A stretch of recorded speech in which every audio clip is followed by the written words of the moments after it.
बिस्मिल्लाहिर्रहमानिर्रहीम अस्सलाम वालेकुम। अगर आप सऊदीया में रहते हैं और आपके पास कुछ पैसे पड़े हुए हैं सऊदी रियाल, तो उनको बजाय बैग में रखने के, अपने पास कैश में रखने के या किसी करंट अकाउंट में रखने के, उसको मैं आपको एक तरीक़ेकार बताऊँगा। उस तरीक़ेकार की मदद से उस जगह पे रखें जहाँ पे उसका रिटर्न भी मिले, वो पैसे पे काम भी करे, ठीक है?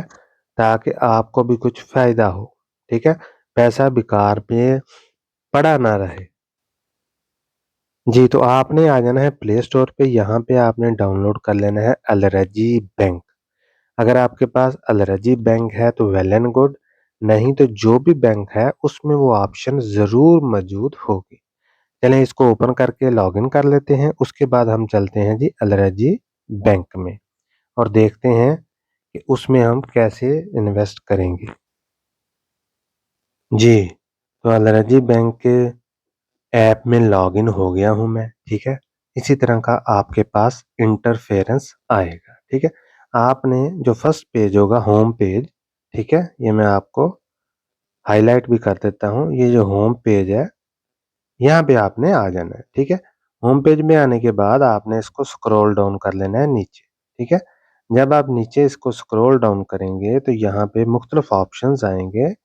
हमने किस ऑप्शन में जाना है वो मैं आपको बताता हूँ। ये देखें, ये मैं दोबारा आपको हाइलाइट कर देता हूँ। इन्वेस्टमेंट वाले ऑप्शन पे आपने आ जाना है, ठीक है? और आपने क्लिक करना है सी ऑल पे या डिस्कवर पे, ठीक हो गया जी? तो सी ऑल या डिस्कवर पे जब हम क्लिक करेंगे, तो हमारे पास इस तरह का डैशबोर्ड ओपन होगा। अच्छा जी, इस डैशबोर्ड में हमारे पास बहुत सारे ऑप्शंस होंगे, लेकिन हमने अपने पैसे को लो रिस्क पे इन्वेस्ट कर देना है, ठीक है? जी, तो आपके पास इस तरह का डैशबोर्ड ओपन होगा। यहाँ आपने क्या करना है कि आपने क्लिक कर लेना है म्यूचुअल फंड वाले ऑप्शन पे, ठीक है जी? जब आप यहाँ पे क्लिक करेंगे तो आपके पास ये भी ऑप्शन होंगे आईपीओ, ठीक है जी? म्यूचुअल फंड टॉप अप, ठीक है? इनको आपने फ़िलहाल छोड़ देना है। आपने क्लिक करना है सिर्फ़ और सिर्फ़ म्यूचुअल फंड्स, ठीक है? इस पे जब हम क्लिक करेंगे तो हमारे पास नेक्स्ट डैशबोर्ड ओपन होगा। नेक्स्ट डैशबोर्ड जो इस तरह का ओपन होगा, हो सकता है आपके पास ये वाला ऑप्शन जो है वो ओपन ना हो, पोर्टफोलियो 1, ठीक है? क्यों? क्योंकि मैंने फर्स्ट टाइम जब इन्वेस्ट किया इस फंड में तो मेरे पास पोर्टफोलियो ओपन हो गया। अगर आपके पास ये ऑप्शन शो नहीं होगा तो नो प्रॉब्लम, आपने लिस्ट ऑफ फंड में आ जाना है ये वाला, ठीक है? तो इसको स्क्रॉल डाउन नीचे करते हैं, इसमें मुख्तलिफ किस्म के फंड आपको नज़र आएँगे, ठीक है? लेकिन मैं जो आपको बताऊँगा ये देखें, आपने अभी गौर करना है, स्टेप बाय स्टेप हम चलेंगे। ये देखें, ये क्या लिखा हुआ है जी? High risk, high risk, high risk, ठीक है? लो रिस्क, ठीक है? हमने क्योंकि सऊदी अरेबिया में टेम्परेरी हर आदमी होता है, कोई पता नहीं होता किस वक़्त वो वापस अपने कंट्री में चला जाए। तो उसके लिए जो मैं आपको तजवीज़ करूँगा, वो आपको एक लो रिस्क फंड तजवीज़ करूँगा जिसमें आप अपना पैसा रखेंगे। और आप मिनिमम 10 रियाल से शुरू कर सकते हैं। प्रैक्टिकल करने के लिए 10 रियाल से शुरू कर लें, 10, 20, 50 जितने आप अफ़ोर्ड कर सकते हैं। फिर उस पे प्रैक्टिकल करें 10 दिन, 20 दिन, महीना उसका रिटर्न चेक करें, फिर आगे चलें, ठीक है? बाकी जितने भी फंड हैं, उसमें आपको रिसर्च की ज़रूरत है, ठीक है? इसलिए मैं उनको तजवीज़ नहीं करूँगा। मैं कौन से तजवीज़ करूँगा? मैं जो तजवीज़ करूँगा वो आपके सामने है। यहाँ पे एक फंड है जी, ये देखें जी, ये फंड है Al Rajhi saving and liquidity fund Saudi riyal low risk. Low risk का क्या मतलब होता है कि ये फंड गवर्नमेंट सिक्योरिटीज़ में इन्वेस्ट करते हैं। ये सारा तरीका इस्लामिक है, ये आपने ज़हन में रखना है, ठीक है? इसमें किसी किस्म की कोई भी नॉन इस्लामिक जो फंड है वो प्रमोट या उसके बारे में डिस्कस नहीं होगी। ये कोई प्रमोशन नहीं है लेकिन वैसे मैं बात कर रहा हूँ कि ये तरीक़ेकार आप अपना सकते हैं, ठीक है जी? इस चीज़ पे आपने अभी नहीं जाना, ये मैं आपको आगे समझाता हूँ कि क्या चीज़ है। Al Rajhi saving and liquidity fund Saudi riyal, यानी ये मनी मार्केट फंड है। आप ये अंदाज़ा रख लें, समझ रख लें कि ये मनी मार्केट फंड है, लो रिस्क है, लो रिटर्न है, यानी इसमें अगर आपको फ़ायदा नहीं होगा तो नुकसान भी नहीं होगा या उसके इंतहाई कम चांसेस हैं, ठीक है? हम इसको क्लिक करते हैं सेविंग एंड लिक्विडिटी फंड को और देखते हैं कि आगे हमारे पास क्या डैशबोर्ड ओपन होता है, ठीक है जी? तो ये हमारे पास डैशबोर्ड ओपन हो गया जी। यहाँ लिखा हुआ है जी फंड डिटेल, ठीक है? Al Rajhi saving and liquidity fund Saudi riyal low risk, ठीक है? लो रिस्क का क्या मतलब होता है कि इसमें नुकसान के चांसेस होने के बहुत कम चांस हैं। मिनिमम सब्सक्रिप्शन इसका क्या मतलब होता है? इसका मतलब ये है कि हम मिनिमम इसमें 10 रियाल इन्वेस्ट कर सकते हैं और ज़्यादा से ज़्यादा कोई लिमिट नहीं है। यानी 10 रियाल से आप शुरू कर सकते हैं और ज़्यादा से ज़्यादा कोई लिमिट नहीं है। और सबसे अहम चीज़ सब्सक्रिप्शन फ़ीस, यानी जब आप इसको सब्सक्राइब करेंगे, जब इसको आप परचेज़ करेंगे, सब्सक्राइब का क्या मतलब होता है? इस फंड में आप अपना पैसा इन्वेस्ट करेंगे। तो आप 10 रियाल से शुरू कर सकते हैं, 10 रियाल इन्वेस्ट करें, उसके बाद इसका रिज़ल्ट चेक करें, फिर आप आगे चलें स्टेप बाय स्टेप। तो मैं इसको सारी डिटेल इसमें कवर कर देता हूँ ताकि आपको कोई भी प्रॉब्लम ना हो लेटर ऑन, ठीक है? ये सिर्फ़ और सिर्फ़ आपको एजुकेशन पर्पज़ के लिए मैं बता रहा हूँ, बाकी आपने अपनी रिसर्च खुद करनी है क्योंकि आपका अपना पैसा है, इसलिए आपने देख-भाल के आगे चलना है, ठीक है जी? ये है जी सब्सक्रिप्शन फ़ीस। आगे हम चलते हैं जी, ये है जी एडिशनल फ़ीस। एडिशनल इन्फॉर्मेशन में हम आते हैं तो मिनिमम एडिशनल सब्सक्रिप्शन ये है जी 1 सऊदी रियाल, यानी आप 11 रियाल भी कर सकते हैं, 12, 13, 14, 15 लेकिन मिनिमम 10 रियाल आपके पास होने चाहिए। आगे है जी इंसेप्शन प्राइस 100 सऊदी रियाल है, ये आपके मतलब की चीज़ नहीं है। चेंज सिंस इंसेप्शन, ठीक है?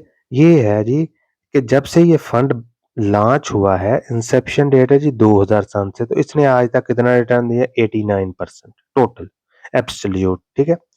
लेकिन हमने जो चीज़ देखनी है वो हम आगे बात करेंगे। आगे है जी फंड कोड है, ये फंड का कोड है। हमारे मतलब की क्या चीज़ थी जी? इसकी मिनिमम हम कितने रियाल इसमें इन्वेस्ट कर सकते हैं? 10 रियाल और इसकी कोई फ़ीस तो नहीं है 10 रियाल इन्वेस्ट करने की? नहीं, कोई फ़ीस नहीं है। अभी हम क्लिक करते हैं फंड सूटेबिलिटी, ठीक है? और चेक करते हैं कि इसमें हमें क्या-क्या चीज़ें मिलेंगी, ठीक है जी? ये देखें जी, योर रिस्क एपेटाइट, ठीक है? तो ये आ गया हमारे पास मीडियम, ठीक है? अच्छा, यानी ये है कि जो मैंने सिलेक्ट किया था वो था मीडियम। फंड रिस्क है, लो रिस्क है, ठीक है? Your investment objective capital protection, यानी मेरा ऑब्जेक्टिव ये है कि मैं जो भी पैसे रखूँ वो सेफ रहें, मुझे बहुत ज़्यादा रिटर्न भी नहीं चाहिए और बहुत ज़्यादा लॉस भी नहीं चाहिए। मुझे लो रिटर्न चाहिए और लो लॉस चाहिए, ठीक है? तो ये चीज़ें आ गई, ठीक है? आगे हम चलते हैं, इसको हम क्लोज़ करते हैं और क्लिक करते हैं बाय पे और देखते हैं कि हम इसको परचेज़ कैसे करें। जी, तो आपने क्लिक करना है इस वाले ऑप्शन पे बाय पे, जब आप बाय पे क्लिक करेंगे, ठीक है? तो हमारे पास नेक्स्ट डैशबोर्ड ओपन हो जाएगा। इसमें मैं फिर आपको बता देता हूँ ट्रांसफर फ्रॉम पोर्टफोलियो 1 हो सकता है आपके पास शो ना हो अगर आप फर्स्ट टाइम कर रहे हैं, तो आपने इससे घबराना नहीं है, ठीक है? आपने क्लिक कर देना है नेक्स्ट पे। जब हम नेक्स्ट पे क्लिक करेंगे तो ये हमारे पास ऑप्शन ओपन होंगे। बाय फंड्स, ठीक है? Al Rajhi saving and liquidity fund Saudi riyal low risk है, ठीक है जी? ये आ गया जी वन टाइम है। ये है ऑटो, ऑटो को आपने नहीं चेक करना, ठीक है? बिल्कुल भी। वन टाइम आप करेंगे, जब आप एक्सपर्ट हो जाएँ फिर ऑटो भी कर सकते हैं, लेकिन फर्स्ट टाइम इनिशियली समझने के लिए वन टाइम को क्लिक करेंगे। यहाँ पे हम लिखेंगे सब्सक्रिप्शन डिटेल, यानी हमने यहाँ पे क्या लिखना है जी अपनी अमाउंट, कितने रियाल हम इन्वेस्ट करेंगे। फॉर एग्ज़ाम्पल 10 रियाल कर देता हूँ क्योंकि मिनिमम हमने करने ही 10 रियाल है, ठीक है जी? अब नीचे यहाँ पे 2 ऑप्शंस हैं, पोर्टफोलियो वॉलेट, ठीक है? और करंट अकाउंट। इसका क्या मतलब है? देखें, अलरजी में हमारे पास 2 ऑप्शन होते हैं, या तो हम डायरेक्ट अपने करंट अकाउंट से पैसा डायरेक्ट म्यूचुअल फंड में इन्वेस्ट कर लें या इसका मतलब ट्रांसफ़र कर लें या म्यूचुअल फंड से सॉरी जो अलरजी का करंट अकाउंट है उसकी मदद से हम डायरेक्ट पोर्टफोलियो वॉलेट में अपना पैसा जो है वो ट्रांसफर कर लें। 2 ऑप्शंस होते हैं। बेहतर ऑप्शन है आप करंट अकाउंट को सिलेक्ट करें ताकि आप इस वाले प्रॉब्लम में मत पड़े। ठीक है जी। तो जब मैं करंट अकाउंट को सिलेक्ट करूंगा तो उसके बाद मैं आपको जी, तो मैंने सेलेक्ट कर लिया है करंट अकाउंट, ठीक है? अमाउंट मैंने लिख दी है 10 रियाल, ठीक है? तो यहाँ पे मेरे करंट अकाउंट की डिटेल आ जाएगी, यहाँ पे बैलेंस आ जाएगा, यहाँ पे करंट अकाउंट का 4 डिजिट लास्ट 4 डिजिट है वो आ जाएँगे, ठीक है? और ये नोट आपने पढ़ लेना है, इसमें क्या लिखा हुआ है the transfer will be made from your current account to the portfolio account then to the mutual fund, ठीक है? यानी आपका पैसा करंट अकाउंट से पोर्टफोलियो अकाउंट में आएगा, पोर्टफोलियो अकाउंट से म्यूचुअल फंड में चला जाएगा। ठीक है जी? ये था इसके तरीके का। उसके बाद आपने क्लिक कर देना है नेक्स्ट पे। जब आप नेक्स्ट पे क्लिक करेंगे तो उसके बाद आपसे वो कन्फर्मेशन पूछेगा, कन्फर्मेशन के बाद आप उसे ओके कर दें। आपको वन टाइम पासवर्ड भी आएगा। आपने वो वन टाइम पासवर्ड आएगा, वो पासवर्ड डालें, उसके बाद आपका जो पैसा है, वो इन्वेस्ट हो जाएगा। इवन आप फर्स्ट टाइम कर रहे हैं, इवन आप सेकंड टाइम कर रहे हैं, फर्स्ट टाइम आपका अकाउंट ओपन हो जाएगा, सेकंड टाइम आप इस फंड में अपना पैसा इन्वेस्ट कर लें, ठीक है? बाय कर लें, परचेज़ कर लें, T+2 के हिसाब से T+2 के हिसाब से आपका जो पैसा है वो फंड में शो हो जाएगा, ठीक है? और इसी तरह T+2 के हिसाब से आप उसे रिडीम भी कर सकते हैं। अभी हम एक चीज़ हमारे पास मिस हो गई है, वो है जी ये चीज़ क्या लिखा हुआ है, ठीक है जी? 189.51 सऊदी रियाल। इसका क्या मतलब है? इसका मतलब हम नीचे पढ़ते हैं। ये देखिए जी, ये 189.51 riyal net asset value per unit net asset value per unit यानी ये नेट एसेट वैल्यू है उस फंड की 189.51 आज की डेट में, ठीक है? जब आप चेक करेंगे उसकी नेट एसेट वैल्यू बढ़ चुकी होगी या कम हो चुकी होगी, डिपेंड करता है कि वो फंड किस तरह परफॉर्म कर रहा है, ठीक है जी? ये क्या चीज़ है 4.57%? इसका क्या मतलब है? द अमाउंट ऑफ प्रॉफिट और loss realized by an investment since the first trading day of current calendar year. ये बड़ी अहम चीज़ है। Current calendar year. अब कैलेंडर ईयर कब शुरू होता है? 1 जनवरी से। फिस्कल ईयर कब शुरू होता है? 1 जुलाई से, ठीक है? तो 1 जनवरी से लेके आज की डेट तक इस फंड ने हमें जो रिटर्न दिया है वो एनुअलाइज रिटर्न है 4.57% पर ईयर, ठीक है? ये चीज़ आपने ज़हन में रखनी है। इसका रिटर्न हमें एनुअलाइज बेसिस पे 4.57% मिला है, ठीक है?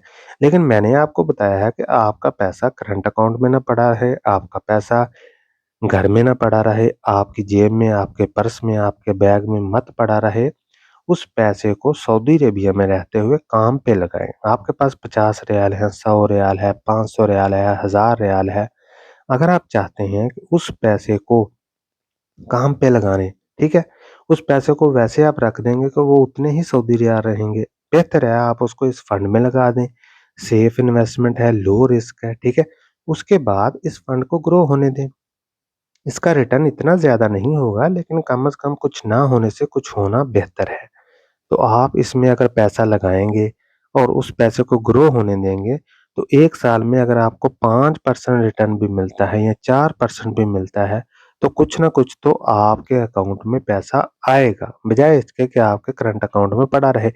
कुछ लोग यहाँ पे सालों से रह रहे हैं लेकिन उनके पास ऐसे ही सऊदी रियाल पड़े हुए हैं बैग में, पर्स में या उन्होंने करंट अकाउंट में रखे हुए हैं, ठीक है? तो उसकी बजाय इस फंड में लगा दें ताकि वो पैसा भी बढ़ता रहे और करेंसी तो आपको पता है कि हमारे मुल्क की जो है वो फ्लक्चुएशन करती रहती है, वो भी बढ़ती रहती है। तो इस तरह आपका पैसा सऊदी अरेबिया में रहते हुए ग्रो कर सकते हैं। जब भी आपको ज़रूरत हो इस पैसे की, तो आप फ़िल फॉर इसको निकाल भी सकते हैं, इसमें कोई प्रॉब्लम नहीं है। पैसा कैसे निकालना है, इस फंड को सेल कैसे करना है, उसकी वीडियो मैंने पहले ऑलरेडी बनाई हुई है। आप प्लेलिस्ट में जाएँ, वहाँ पे सऊदी म्यूचुअल फंड के नाम से प्लेलिस्ट है, उसको ओपन करें, उसमें सारी डिटेल आपको मिल जाएगी। इस फंड के मतलब भी कंप्लीट इन्फॉर्मेशन आपको मिल जाएगी। इस फंड में क्या-क्या चीज़ें हैं, वो भी आपको मिल जाएँगी, ठीक है? इस फंड में फ्रंट एंड लोड क्या होता है, बैक एंड लोड क्या होता है, टोटल एक्सपेंस रेशियो कितनी है, वो सारी आपको उस प्लेलिस्ट में वीडियोस मिल जाएंगी। अगर आपका ज़हन में कोई भी सवाल हो तो आप कमेंट सेक्शन में ज़रूर पूछें, मैं जवाब देने की पूरी कोशिश करूँगा। तो ये था जी हमारी डिस्कशन आज की। ठीक है जी, मिलते हैं अगली वीडियो में, तब तक के लिए अल्लाह हाफ़िज़।